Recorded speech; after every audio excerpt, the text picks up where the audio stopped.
जब जब धरती पर पाप बढ़ता है, धर्म की हानि होती है, तब तब मैं आता हूं। ये तो आप सब जानते हैं, किंतु क्या कभी आपने ये सोचा है क्यों मैं इस धरा का जीव बन के ही अवतरित हुआ? क्यों मैं मनुष्य के रूप में ही आपके बीच रहता हूं?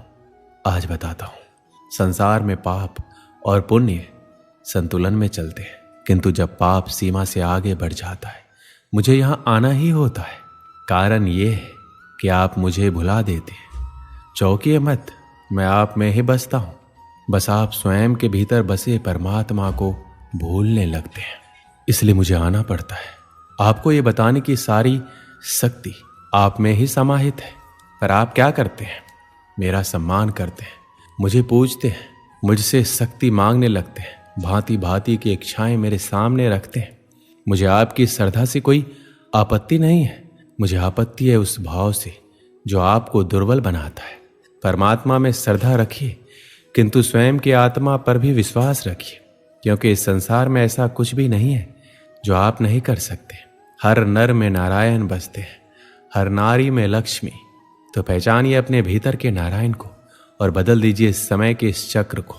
मुझे प्रसन्नता होगी मेरे अवतार लेने का वास्तविक प्रयोजन आपको समझ आया तो शंका त्याग कर शंकर बन जाइए, अन्यथा कंकड़ के समान रहना होगा। एक बार सच्चे दिल से बोलिए राधे राधे। श्री कृष्ण कहते हैं, कभी आपने सोचा है इस संसार में हम सबसे अधिक किससे जुड़े हैं? अब कोई कहेगा माता पिता, कोई कहेगा मित्र, कोई कहेगा पत्नी, तो कोई कहेगा संतान। नहीं, यदि इस संसार में हम किसी से जुड़े हैं तो वो है समय।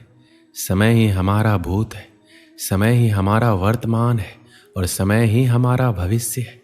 और हम क्या करते हैं? सबसे अधिक जुड़े समय को, सबसे बहुमूल्य संपत्ति को हम नष्ट कर देते हैं। कोई भविष्य के ऊंचे सपनों को बुनता है, कोई बीते कल को कोसता है, किंतु तनिक सोचिए, बीता कल आपके सोच विचार करने से बदलने नहीं वाला। और भविष्य के विषय में सोच विचार करके यदि आप अपना वर्तमान नष्ट कर देते तो आपका भविष्य भी बीते कल की ही भांति होगा। इसलिए आज के विषय में सोचिए, उसे उत्तम बनाइए। आपका भूतकाल और आपका भविष्य अपने आप उत्तम हो जाएगा। श्री कृष्ण कहते हैं, मनुष्य का स्वभाव है कमाना, संग्रह करना, फिर चाहे वो धन हो, नाते हो, संबंध हो या प्रसन्नता। परंतु क्या आपने कभी सोचा है नियति ने ये संग्रह करने की प्रकृति मनुष्य में क्यों डाली? एक बीज से पौधा पनपता है, उसके भोजन से फल संग्रहित होता है। क्यों? इसलिए ताकि वृक्ष उसे स्वयं खा सके? नहीं, बल्कि इसलिए ताकि वो भूखे जीवों में बांट सके। अब आप पूछेंगे इसमें वृक्ष का क्या लाभ? लाभ है, क्योंकि जो बांटता है वो मिटता नहीं। जो फल ये जीव खाते हैं वो उसके बीजों को वातावरण में बिखेर देते हैं, जिससे जन्म लेते हैं नए वृक्ष। उसकी जाति, उसका गुण, उसकी मिठास समर हो जाती है।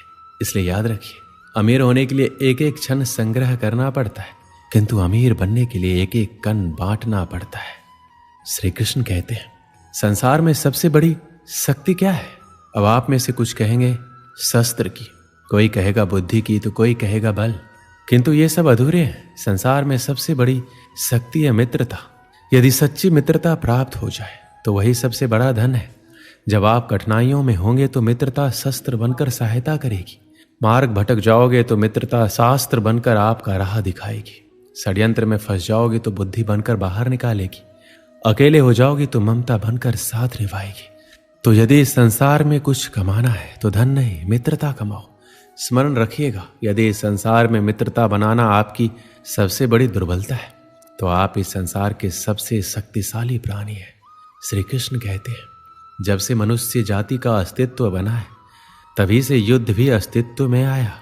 युद्ध जो कभी धन का द्वंद्व बन के सामने आता है तो कभी सुरक्षा का हथियार बनकर, कभी विजय की भूख के लिए तो कभी पराजय टालने के लिए।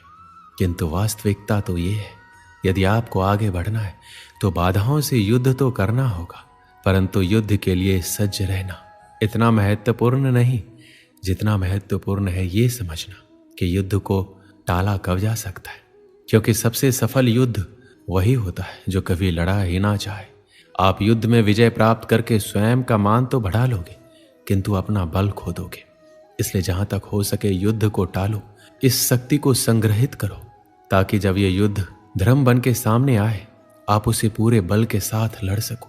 श्री कृष्ण कहते हैं, मन बड़ी ही विचित्र कृति है। यह मन शरीर के किस अंग में बसता है कोई नहीं जानता, किंतु संपूर्ण शरीर इस मन की इच्छा साकार करने के लिए प्रयास करता रहता है। अब यदि मन कुछ खाने का करे तो व्यक्ति उसकी इच्छा साकार करने का माध्यम ढूंढता रहता है। अब यदि मन किसी को शत्रु समझ ले तो व्यक्ति उसे नष्ट करने का हर संभव प्रयास करता है।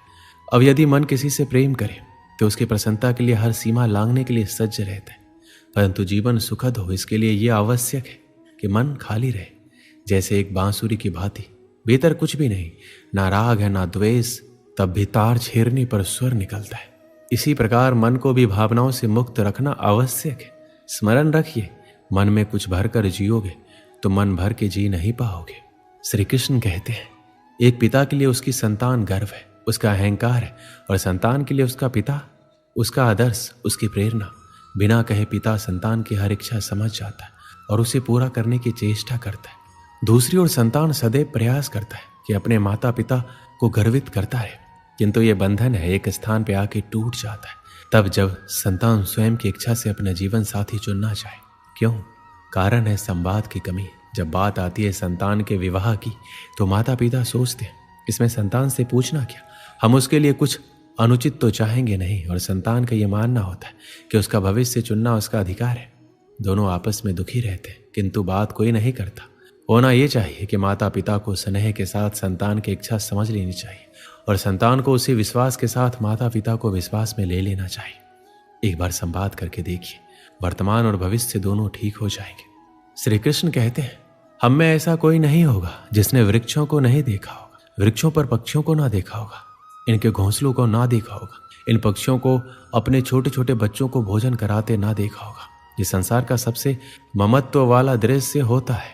चिड़ियां दूर से अपनी चोंच में दाना भर कर लाती है, असक्षम संतान की चोंच में डालती है, स्वयं भूखी रहती है, निस्वार्थ निश्चलता और संतान के पंख निकलते तो उसे उड़ना सिखाती है और उसके पश्चात उसे स्वतंत्र कर देती है अपना जीवन जीने के लिए। इस आकाश में उड़ान भरने के लिए हम मनुष्य क्या करते हैं? जिस संतान को हम पंछी की भांति पालते हैं, उसके पंख निकलती है, हम उसे बांध देते हैं, ये सोच के कि कहीं वो दूर उड़कर ना चला जाए। ऐसा नहीं है। इस स्थिति में माता पिता को संतान से प्रेम नहीं है, अवश्य है, किंतु इसमें प्रेम पर मोह भारी पड़ जाता है, जो स्वयं अपने और संतान के बीच में बाधा बन जाता है। हम ये भूल जाते हैं कि हम केवल जन्मदाता है, भाग्य विधाता नहीं। और जब प्रेम मोह में आ जाए तो वो प्रेम नहीं, स्वार्थ बन जाता है। इसलिए प्रेम को पास रखिए और मोह को दूर, क्योंकि जिससे प्रेम करते हैं उसका विकास नहीं रोका करते।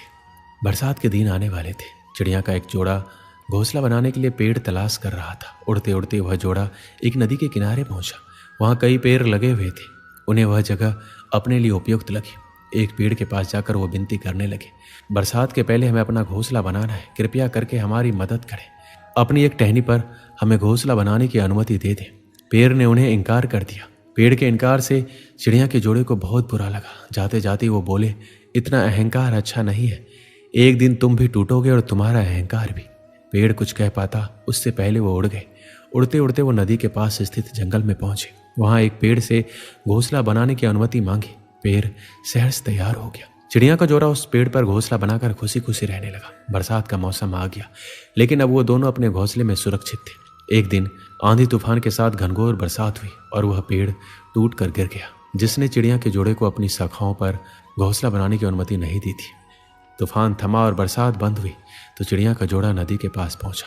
वहां उन्होंने उस पेड़ को नदी की तेज धार में बहते देखा। वो दोनों बहुत खुश हुए और पेड़ से बोले, हमने कहा था ना कि एक दिन तुम भी टूटोगे और तुम्हारा अहंकार भी। आज वो दिन आ गया, ये तुम्हारे कर्मों का फल है। पेड़ ने कहा, तुमने मुझे गलत समझा था। मैं पहले से जानता था मैं टूट जाऊंगा। मेरी जड़ें मिट्टी का साथ छोड़ रही थी, शाखाएं कमजोर हो गई थी, इसलिए मैंने उस दिन तुम्हें इनकार कर दिया था। तुम मेरी शाखा पर घोंसला बनाते तो आज जीवित ना रहते, लेकिन तुम्हें मेरा इनकार बुरा लगा, उसके लिए क्षमा। पेड़ की बात सुनकर चिड़िया के जोड़े को अपनी सोच पर बहुत दुख हुआ। इस कहानी से हमें क्या सीख मिलती है? कई बार जीवन में हमें इनकार का सामना करना पड़ता है। जाहिर है इनकार सुनना किसी को पसंद नहीं। इनकार से हमारी भावनाएं आहत हो जाती और उस समय हम सिर्फ अपनी भावनाओं के बारे में सोचते हैं। हम खुले मन से ये विचार नहीं करते कि इनकार करने वाले की कोई मजबूरी रही होगी या उसने हमारे भले के लिए इनकार किया होगा। हम उसे भला बुरा कहते हैं, दूसरों के सामने उसकी बुराई करते हैं। क्या एक ना भी हम सकारात्मक तरीके से नहीं ले सकते? अब से जब भी कोई ना कहे तो उसे दिल से ना लगाए, उसका बुरा ना माने। हो सकता है किसी की एक ना आपको बड़ी मुसीबत से बचा रही हो। दोस्तों, इस वीडियो में बस इतना ही। नवरात्रि की आपको ढेर सारी शुभकामनाएं। मिलते हैं अगली वीडियो में। अपना ख्याल रखिएगा। जय श्री कृष्ण।